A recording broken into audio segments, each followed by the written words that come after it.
Bismillahirrahmanirrahim. Nahmaduhu hamdan yuwafi ni'amahu wa yukafi mazidah.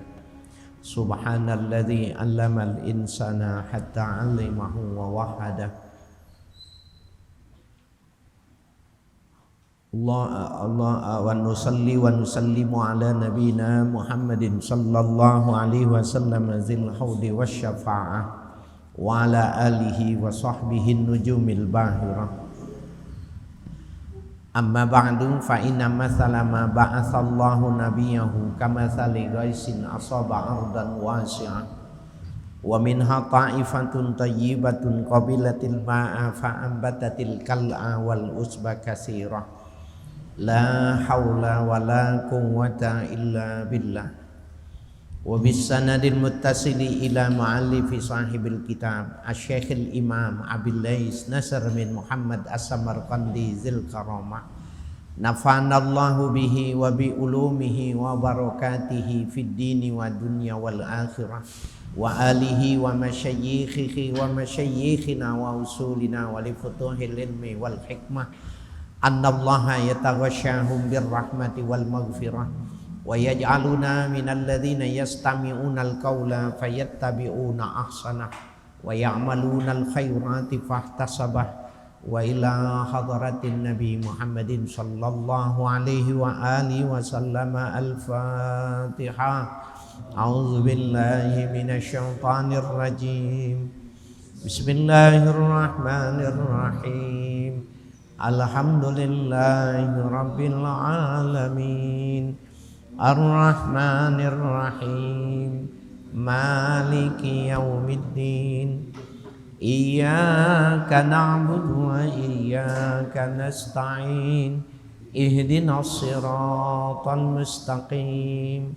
Siratal ladzina an'amta 'alaihim ghairil maghdubi 'alaihim waladdallin. Amin. Bismillahirrahmanirrahim. Qala al-muallifu rahimahullah. Qala haddatsana Muhammad ibn al-Fadl bi isnadihi an Ibadah bin Samit an Ubadah bin Samit anna nabiyya sallallahu alaihi wasallam qala man tawadda'a fa asbaghal wudu'a thumma qama ila sholati fa atamma ruku'aha wa sujudaha wal qira'ata fiha qalatis sholatu hafizaqallahu kama hafiztani summa yas'udu biha ila samai walaha daw'un wa nurun fafutihalaha abwabus samai hatta yantahiya biha ilallahi tabaraka wa ta'ala fatashaffa'u li sahibiha fa idza dayya'a ruku'aha wa sujudaha wal qira'ata fiha qalatis salatu dayya'akallahu kama dayya'tani summa yas'udu biha walaha zulmatun hatta yantahiya biha ila samai fatughlabu abwabus samai dunaha thumma talifu kama yalifu thawbul khalqu fayadrabu biha wajha sahibiha. Qala menceritakan ya sahibur rawi haddatsana Muhammad ibn al-Fadil bi isnadihi an Ubadah bin Samit anna nabiyya sallallahu alaihi wasallam qala telah menceritakan kepada kami Muhammad bin Fadl dengan sanadnya dari Ubadah bin Samit bahwa sesungguhnya Rasul sallallahu alaihi wasallam pernah bersabda, man tawaddo'a, siapa yang berwudu, fa asbaghal wudu'a, kemudian ia sempurnakan wudunya. Ini asbagha menyempurnakan wudu maknanya walaupun sudah rata satu kali tapi taslis itu menigakkan. Jadi 3 kali, muka 3 kali, tangan 3 kali, rambut 3 kali, rambut kaki semua 3 kali. Itu namanya Apa itu? Asbaghal wudu. Kemudian kesunahan-kesunahannya, membaca basmalah, kemudian menghadap kiblat berwudunya, kemudian setelah berwudu membaca ya doa yang diajarkan ma'thur dari Nabi. Itu yang namanya wudunya disempurnakan. Nah, siapa yang berwudu kemudian disempurnakan wudunya? Tsumma aqama ila sholati, kemudian ia menegakkan sholat, mengerjakan sholat. Fa'atamma ruku'aha, kemudian dia sempurnakan rukuknya. Disempurnakan rukuknya maknanya dengan tumak ninah. Tumak ninah itu maknanya sukutun qasir, ya, diam sejenak. Biqadri subhanallah, sekedar orang bisa mengucapkan subhanallah, Allahu akbar, subhanallahil azim, ya. Nah, itu sekedar orang mengucapkan tasbih, maka itu sudah dianggap tumak ninah, tenang, ya. Rukuknya dengan tumak ninah. Wa sujudaha, begitu juga sujudnya dengan sempurna. Sujudnya benar, ya. Tujuh anggota tubuh itu diletakkan di bumi. Dahi, 2 tangan, 2 lutut, 2 ujung, ya, jari jemari kaki dan kanan. 7. Kemudian kakinya, jemarinya itu ditekan, sehingga jemarinya itu karena ditekan menghadap kiblat. Baca tasbih yang diajarkan oleh Nabi walaupun sunnah. Itu namanya menyempurnakan wudu. Ya, sujud. Wal qira'ata fiha, dan bacaan Al-Qur'an di dalam salat sekurang-kurangnya Al-Fatihah. Enggak bisa ditawar lagi. La sholata liman lam yaqra'il Fatihah. Tidak sah salat seseorang bila tidak membaca surah Al-Fatihah. Nah, setelah itu kemudian ya faqra' ma tayassara minal Qur'an. Kemudian dia membaca surah yang dia bisa, yang dia mampu. Nah, itu namanya menyempurnakan bacaan. Kecuali bagi orang yang baru masuk Islam, belum lama jadi orang Islam, maka Al-Fatihah boleh diganti dengan surah yang dia bisa. Kalau surah dia nggak bisa, ganti dengan tasbih. Subhanallah, subhanallah, subhanallah. Kalau nggak bisa juga cukup dengan takbir. Allahu Akbar, Allahu Akbar, Allahu Akbar. Atau tahlil, la ilaha illallah, la ilaha illallah, la ilaha illallah. 7 kali sebanyak jumlah rakaat Al-Fatihah, 7 ayat. Qalatis sholatu, maka kalau itu disempurnakan wudunya, rukuknya, sujudnya, maka sholat itu bicara. Sholat itu berdoa. Apa kata sholat? Hafizakallahu kama hafiztani. Mudah-mudahan Allah memelihara engkau sebagaimana engkau memelihara aku. Cuma kita nggak dengar, ya. Kita yang sholat, kemudian yang kita sholatkan itu berdoa. Ini begini nih maknanya.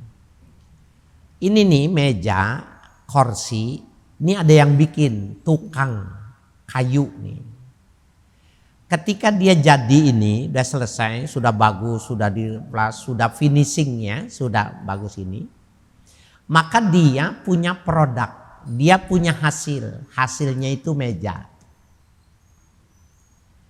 Itu adalah hasil yang dikerjakan secara fisik. Ketika orang itu sholat, sebenarnya ada bangunan sholat. Ketika orang itu bersodakoh, ada itu sosok sodakoh itu ada. Cuma kita tidak lihat. Barulah nanti di alam kubur, di alam barzah, baru kita lihat tuh sholat kita, zakat kita, ibadah haji kita diwujudkan, disosokkan. Ada orang sholatnya bangunannya kurus. Kenapa? Bangunannya kecil, pendek, panas. Kenapa? Sholatnya terburu-buru. Ada orang sholatnya itu besar, bagus, indah. Kenapa? Sholatnya tidak terburu-buru. Sholatnya panjang bacaannya. Semua yang sunnah-sunnah dikerjakan. Nah, jadi dia ini tukang yang membuat meja ini, kalau meja ini bisa ngomong, maka dia mengucapkan terima kasih kepada yang membuatnya. Kenapa? Kayunya yang mestinya dibakar, kayu yang mesti dibuang, karena ini bermanfaat, dia bilang terima kasih. Mudah-mudahan yang kau kerjakan itu bermanfaat. Nah, sholat itu seperti itu personifikasinya. Jadi sholat kalau dipersonifikasi, diwujudkan itu begitu. Hafizakallah kama hafiztani. Mudah-mudahan Allah memeliharamu sebagaimana kau memelihara aku. Ngomong tuh kursi kepada tukang yang membuatnya, ngomong itu sholat kepada orang yang mengerjakannya. Cuma kita nggak dengar. Ya, jadi maksudnya Nabi, masih wallah makhlukun. Selain Allah itu namanya makhluk. Ya, kalau kita ke hutan, ke gunung, itu pepohonan itu dia bertasbih. Burung-burung semua binatang itu bertasbih kepada Allah dengan caranya. Kita bilang burung itu ngoceh. Kita bilang angin itu ya meniupkan angin, bergesekan satu pohon dengan yang lainnya, gesekan dedaunan itu menimbulkan bunyi. Sesungguhnya dia sedang bertasbih dengan caranya. Dan itu banyak hadis yang menjelaskan bahwa alam semesta itu bertasbih. Nah, kalau pohon saja bisa bertasbih, burung binatang bisa bertasbih, maka sholat yang kita bangun pun adalah makhluk yang bisa mendoakan kita yang membangunnya itu. Makanya maksudnya Nabi, sholatnya jangan asal jadi. Sholatnya jangan cuma sekedar dikerjakan, sempurnakan wudunya, rukuknya, sujudnya, bacaannya, sempurnakan. Ya. Summa yas'udu biha ila samai, kemudian naik dengan sholatnya itu ke langit. Wala hadaun wa nurun, dan sholat itu ada pancaran dan ada nur, ya, ada cahayanya. Jadi sholat kita itu Bapak saya sekalian naik, ya, naik ke atas.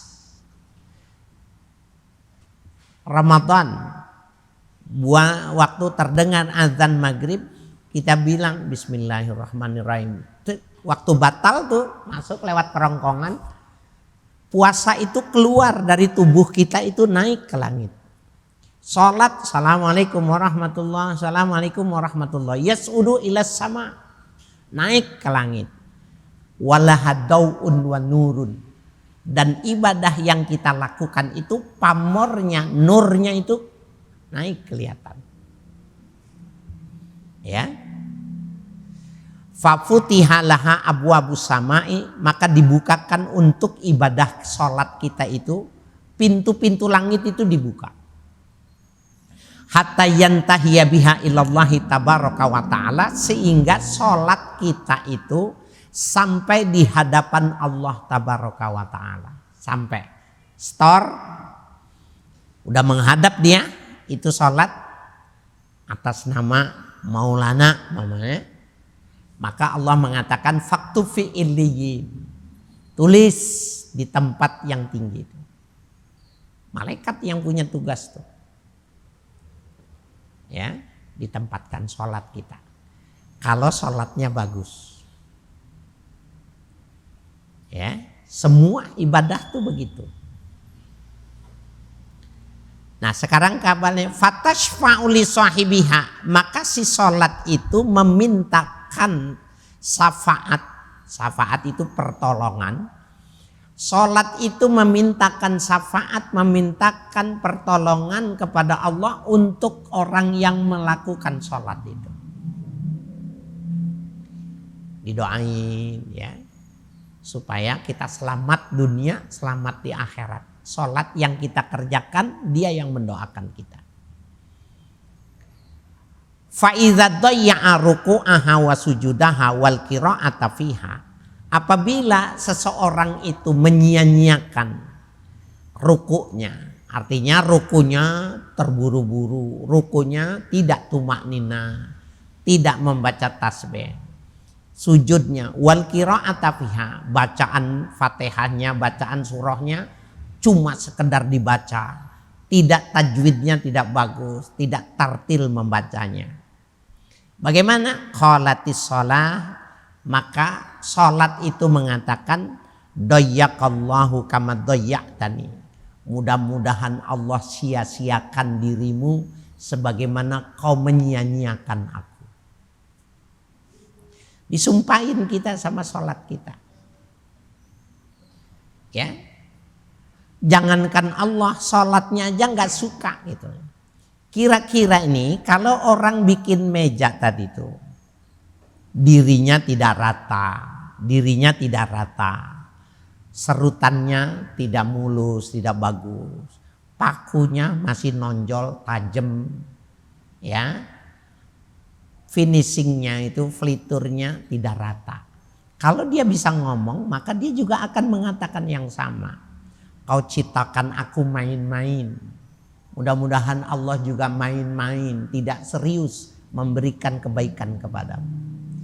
Itu kalau dipersonifikasikan itu begitu. Dialog itu kalau didialogkan itu begitu. Ya. Jadi sholat enggak suka dia dibangun cuma sekedar bangunan sholat tetapi tidak bagus, tidak indah, tidak cakap. Ya, doya'akallah kama doya'tani. Mudah-mudahan Allah sia-siakan ya dirimu sebagaimana kau sia-siakan aku. Sumayas udubiha walahazulmatun. Kemudian naik, sholat itu naik. Kemudian walahazulmatun, ibadahnya itu gelap. Kalau tadi yang bagus, dau'un wa nurun, ada sinar, ada cahaya. Kalau ini nggak ada pamornya, hitam. Hatta yantahiya biha ila samai, kemudian sampai ia ke langit. Lalu gimana? Fatughlagu abwabus samai dunaha, dikunci pintu langit itu untuk sholat yang gelap itu tadi. Tidak kepada yang lainnya. Yang lain dibuka. Untuk dia yang gelap-gelap enggak boleh. Enggak boleh naik ke atas. Sumatalifu kama yalifu thawbul khalqu. Kemudian menjadi sirna.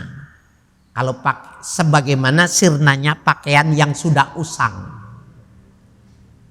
Pernah lihat pakaian yang sudah lama? Pernah lihat kertas yang sudah umurnya tua, dipegang itu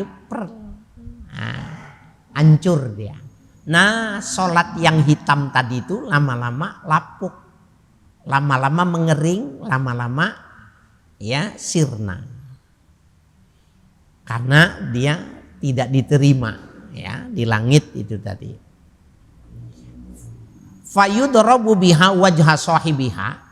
Dan kelak nanti dilemparin ibadah yang usang itu ke muka orang yang melakukannya dulu. Dilemparin. Ini sholatmu nih. Ini zakatmu nih.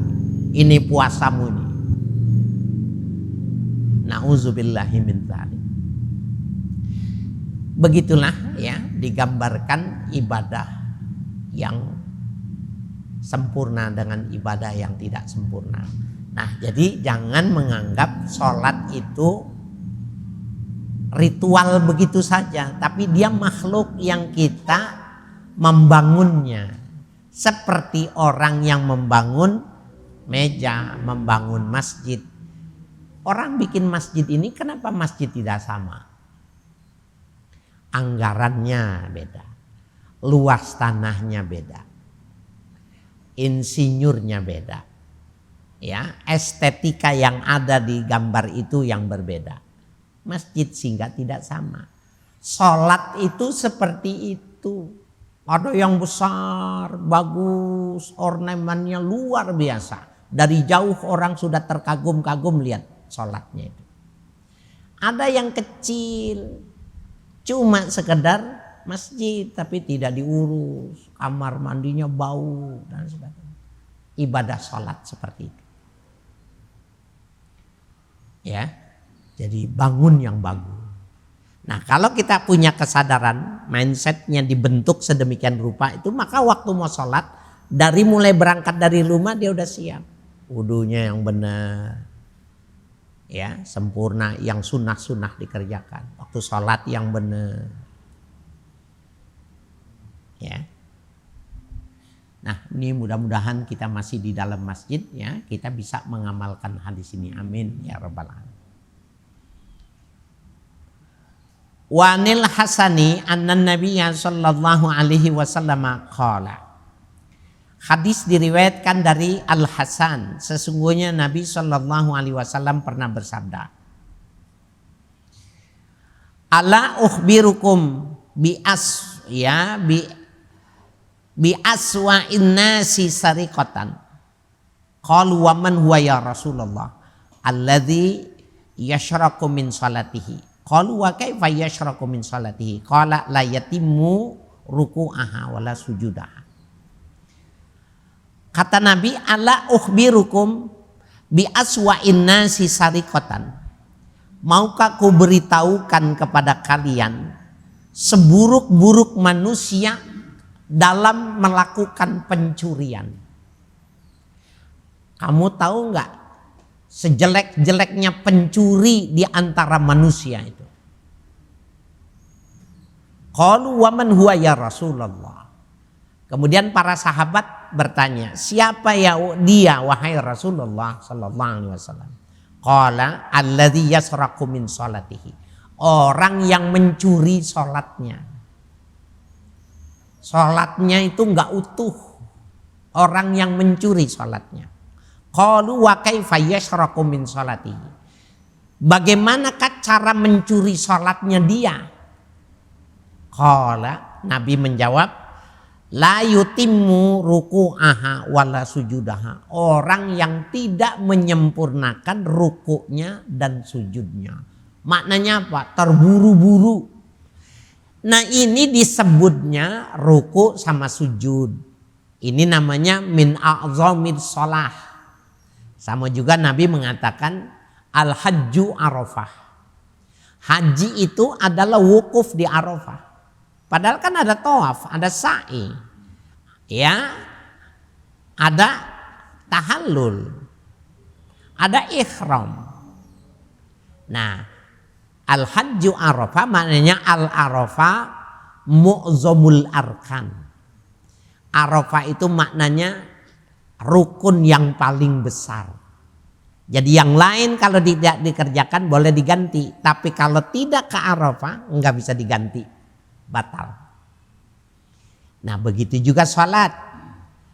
Kenapa disebutkan cuma ruku sama sujud? Nah, ruku sama sujud itu adalah min a'zamil arkan, rukun yang besar. Lihat dari ruku dan sujudnya. Orang ini bagus nggak sholatnya? Lihat saja ruku sama sujudnya.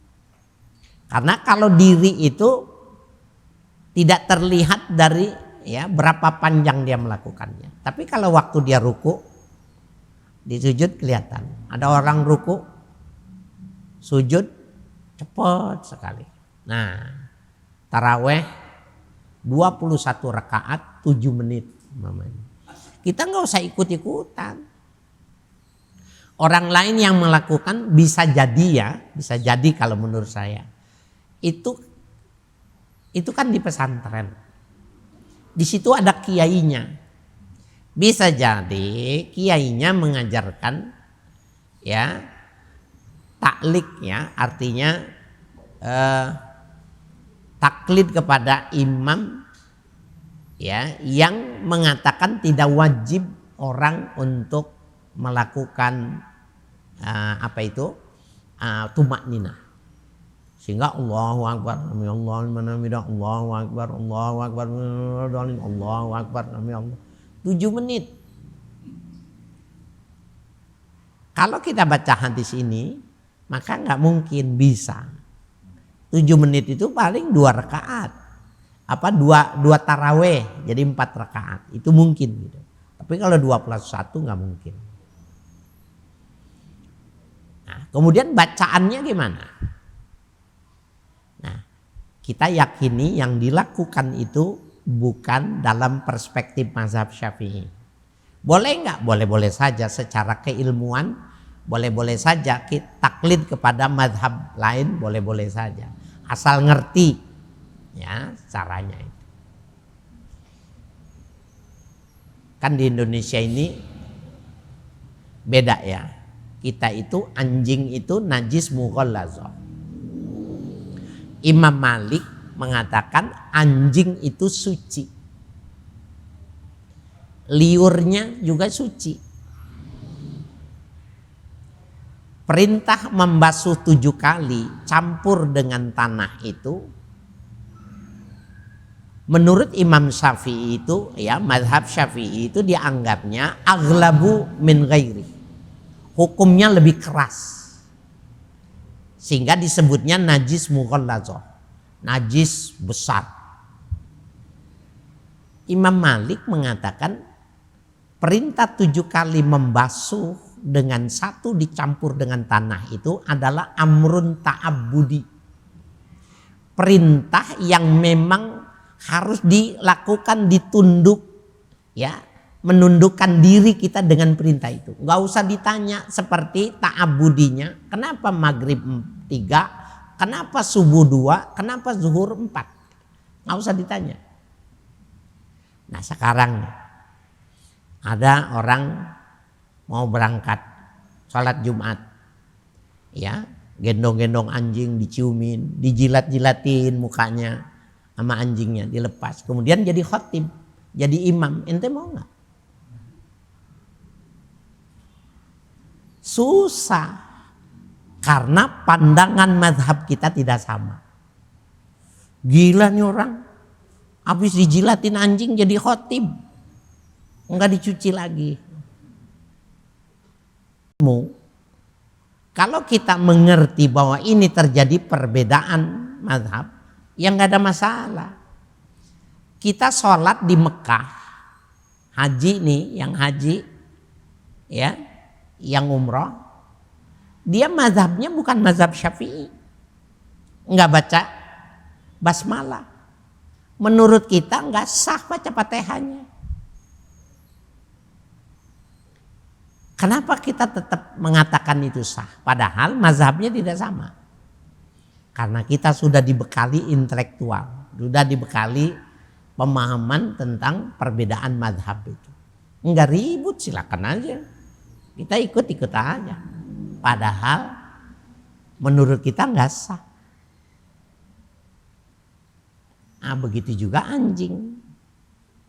Dulu di sini di Radio Dalam ada Habib kalau pagi pakai gamis putih, pakai imamah, bawa anjing. Keliling dia, keliling rumahnya, olahraga tapi bawa anjing gitu. Habib masih ada, orangnya masih ada. Nah orang sini Habib gila, gendeng apa aja dibilang. Ya ternyata dia mazhabnya bukan Syafi'i. Silakan saja. Nah, saya waktu itu sebelum pandemi ya, saya ke Yaman, ke Mesir, kemudian saya ke Turki. Anak saya ada di sana. Nah di Turki itu semua orang itu piara anjing. Jadi di Turki itu anjing itu seperti kita miara ayam. Kita ke rumahnya, kampungnya Husni, ada ayam. Kita bergeming nggak ada ayam? Enggak, biarin aja gitu. Nah, bagaimana kita nggak mengkuduk, anjingnya banyak banget deketin, waduh, mazhab gua beda ini. Nah, tapi kita sadar nih, oh, ini mazhabnya lain. Sekarang ente mau beli di Barito anjing piara di ini, agak diundang, nggak diundang lagi. Ustadz bego. Ya. Nah, ini penting ya, terjadi ya toleransi di dalam bermadhab itu terjadi ya. Jadi kita jangan menyalahkan ketika ya terjadi perbedaan ya macam. Nah, jadi kembali lagi pokok bahasannya kalau menurut mazhab Syafi'i sesuai hadis yang kita baca ini, sholat harus dengan tumak nina. Enggak tumak nina enggak sah. Ya.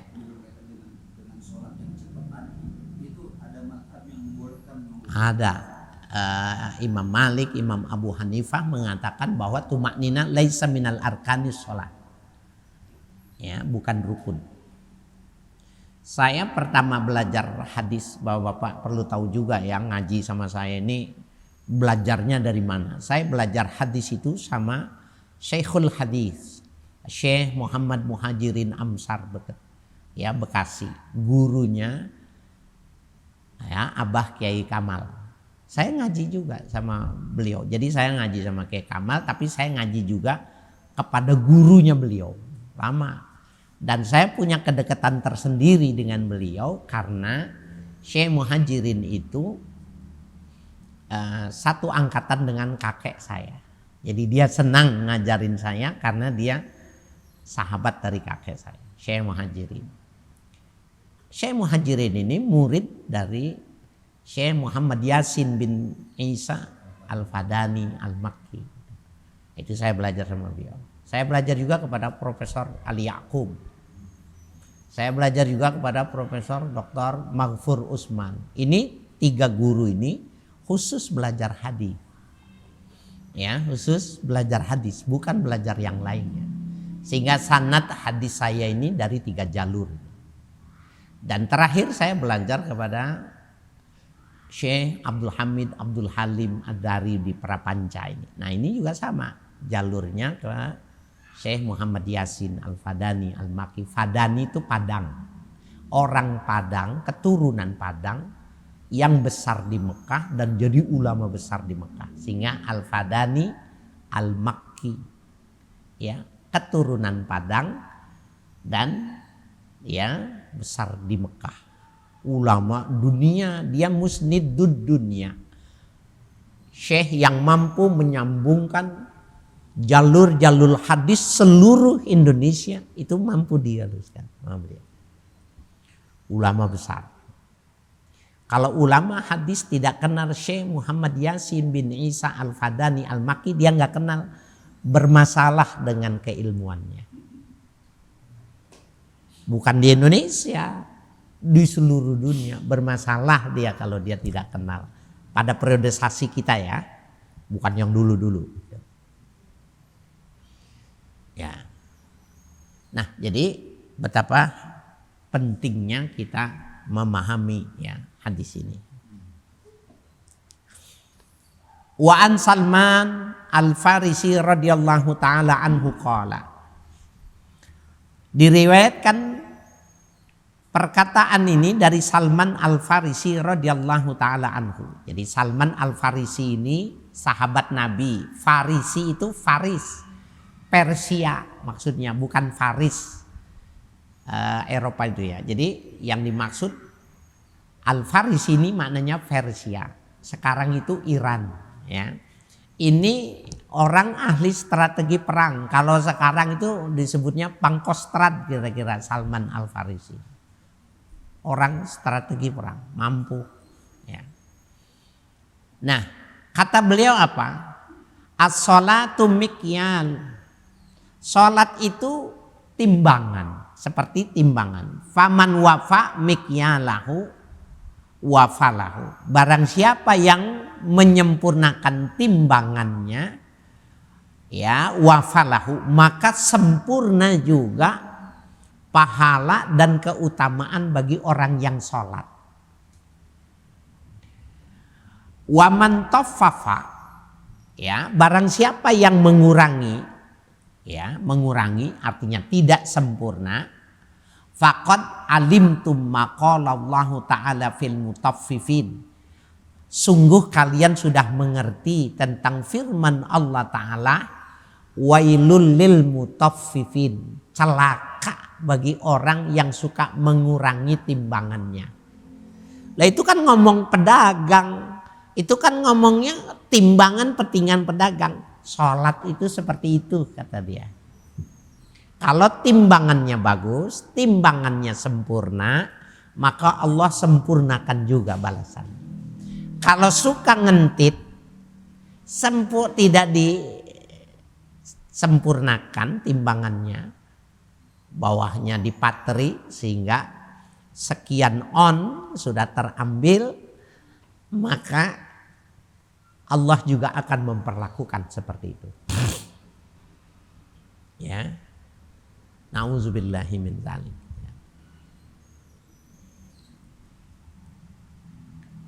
Wa rawa Abu Hurairah radhiyallahu taala anhu anin Nabi sallallahu alaihi wasallam annahu qala. Telah meriwayatkan hadis Imam Abu Hurairah radhiyallahu taala anhu dari Nabi kita Muhammad sallallahu alaihi wasallam, sesungguhnya beliau pernah bersabda, asqalus sholati alal munafikin sholatul isya'il akhirati wal fajri. Sholat yang paling berat bagi orang munafik itu sholatul isya'il akhir, sholat isya yang terakhir. Maksudnya sholat isya yang terakhir itu ya sholat isya menurut kita. Sebab di dalam bahasa dulu itu sering disebut dengan isya'ain. Isya'ain itu maksudnya sholat maghrib dengan sholat isya. Ya, isya itu akar katanya sama dengan asya. Asya itu makan malam. Isya sholat malam. Nah sholat malam itu dua, maghrib sama isya. Mereka sebutnya isya'ain. Dua sholat isya, dua sholat malam. Nah yang orang munafik susah mengerjakannya, berat mengerjakannya, sholatul isya'il akhirah wal fajri, sholat isya yang terakhir dan sholat subuh. Berat. Udah bangun, goyang. Ya, ntar dah 5 menit lagi tutupin. Makanya kalau tidur yang pakai AC, yang biasa tidur pakai AC, ya, timernya diatur. Cukup 3 jam, dingin tidur. Karena kalau sudah tidur lelap, nggak perlu lagi itu. Dingin itu nggak perlu kalau sudah lelap. Kalau dia lelap, dia seperti orang yang makan malam. Kalau makan malam, nggak olahraga, pasti bangun subuhnya berat. Bagaimana Ustadz mensikapinya setiap di mana aja dikasih makan malam? Sambil pulang, sambil nonton TV, jalan di tempat. Hitung 1000 kali. 1000 itu udah terjadi proses pembakaran kalori. Baru tidur, aman. Nggak jadi gula, tidak naik kolesterolnya dan sebagainya. Sambil nonton TV, jalan di tempat. 1000 langkah. Hitung aja 1, 2, 3.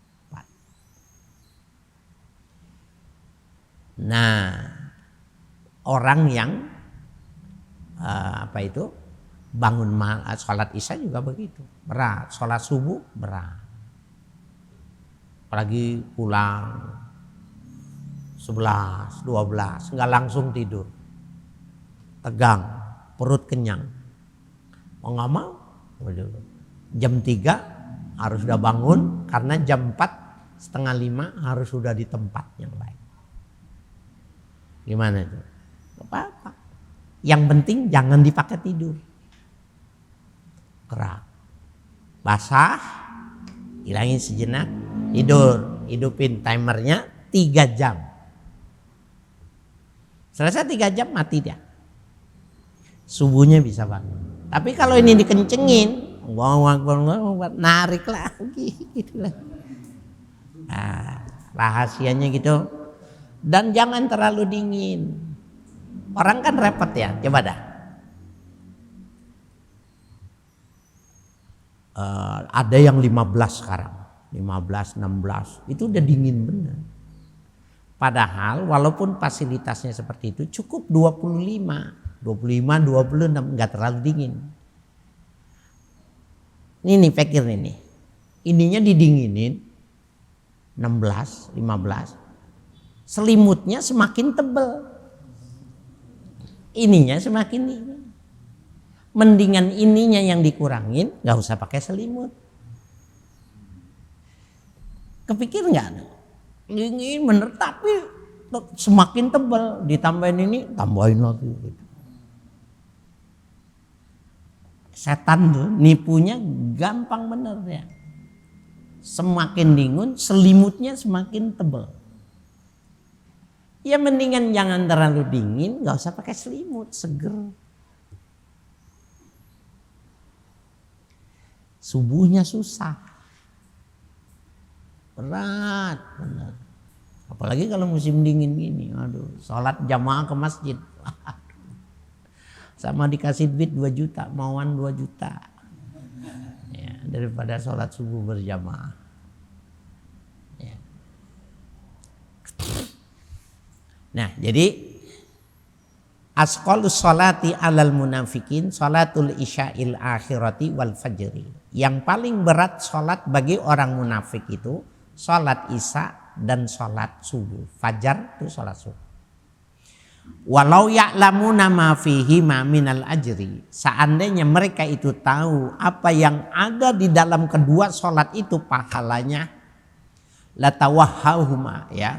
Latawahhama walau habwan. Ya, la atauhuma ya, la atauhuma walau habwan. Pastilah dia akan mendatangi kedua sholat itu meskipun dengan ngesot. Jalan dengan pantat kemudian didorong dengan kedua tangan, itu namanya ngesot. Orang tahu nih pahalanya sholat berjamaah. Nggak ada yang nganterin karena sudah tua, tongkatnya patah, bisanya ngesot, maka dia bela-belain tuh datang ke masjid ngesot. Kalau dia lihat, ya, subhanallah, itu ada footnote itu, ya, namanya Sahih akhrajahu Ahmad, wad-Darimi, wal Bukhari, wa Muslim, wa Abu Daud, wa Ibnu Majah, wa Ibnu Huzaimah. Banyak sekali periwayat hadisnya itu sahih. Berat, ya, sholat subuh sama sholat isya itu paling berat itu.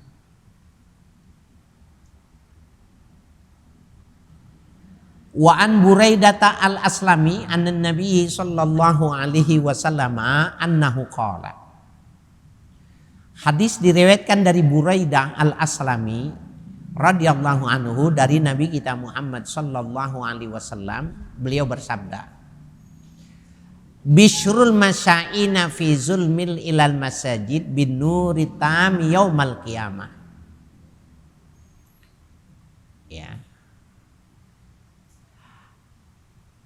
Kabar gembira bagi orang yang berjalan di tengah kegelapan menuju masjid. Bin nuri tam yaumal qiyamah. Orang itu mendapatkan cahaya yang sempurna nanti di yaumil qiyamah. Subuh nih. Kalau sekarang subuh ini ya gini terang. Di zaman Nabi itu enggak ada listrik. Minyak aja belum diketemukan. Pelepah korma itu yang kering, pelepah korma dililit dengan lemak sapi, lemak kambing, lemak onta, dililit, dibakar. Hujan, jalanannya nggak ada aspal, batu tajam, ya. Nah, dia paksain tuh, bangun wudhu, jalan sakit, kadang berdarah-darah, mau ke masjid, sholat subuh dia. Nanti di yaumil qiyamah lampunya buat dia ini lebih terang.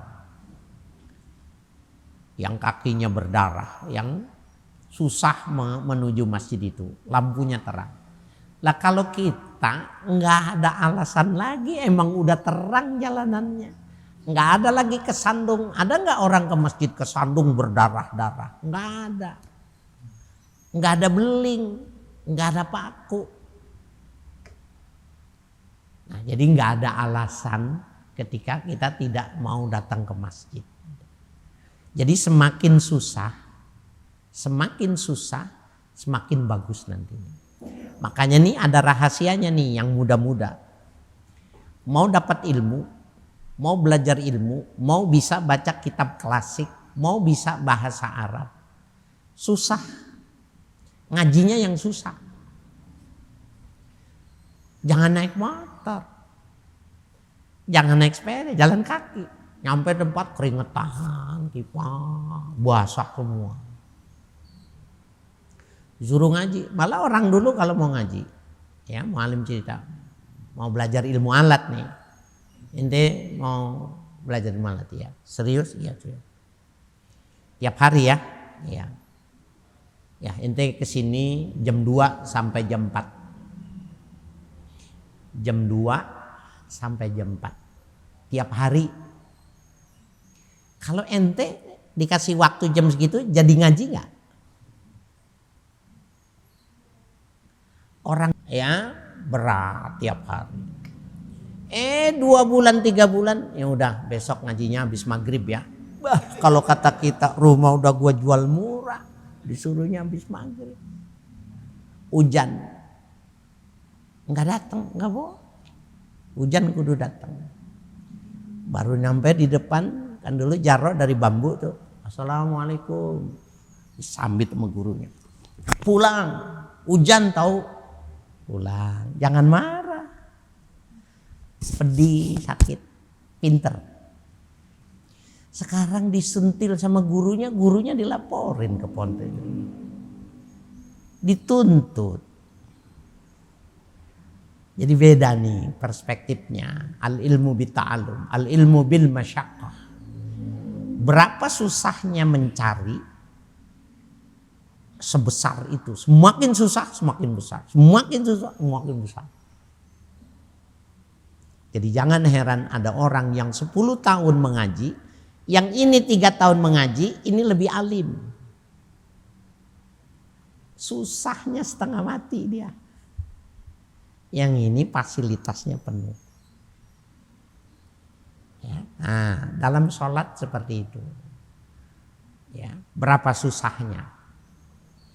Nanti cahayanya besar. Hasilnya besar. Ya. Saya waktu diceritain itu, ya Allah, gua kalau disuruh ngaji jam 2 gua datang apa enggak ya.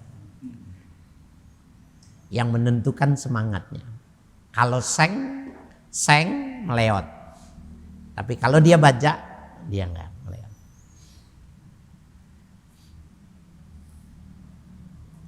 Nah, jadi bisurul masyain fi zulmin ila masajid binuri tami yaumal qiyamah. Kabar gembira bagi orang-orang yang berjalan kaki ya di tengah gelapnya cuaca menuju masjid. Apa kabar gembiranya? Binurit tami, mendapatkan cahaya yang sempurna. Kapan? Yaumal qiyamah. Hari kiamatnya terang. Ya. Kapan hari kiamat itu? Dia dimulai instrumennya itu dari mulai kematian. Kuburan itu instrumen akhirat. Kuburan itu 1 meter kali 2 meter itu bohong. Karena buat masukin tubuh kita. Setelah dimasukin ditutup. Cuma selebar ini 25 cm kali panjang tubuh 2 meter. Segitu kuburan kita. Panas enggak? Panas banget. Gelap enggak? Gelap banget. Bisa lari enggak? Enggak bisa. Nah, tapi kalau yang ibadahnya bagus, sedekahnya banyak, terang, kuburannya itu salasu mi'ati zira, 300 ya 50 meter, 350 meter, segitu kuburannya. Adem, nggak perlu dimasukin AC. Nah, bangunnya dari sekarang. Sholatnya yang bagus, dijaga sholatnya, zakatnya yang baju, ya.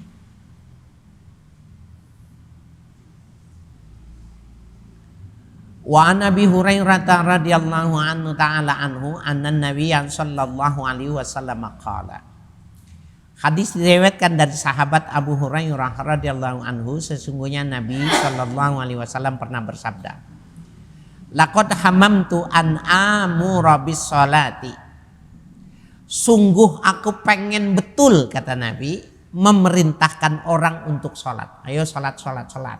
Mana muazinnya? Adzan. Fatuqamu, kemudian sholat itu dikerjakan.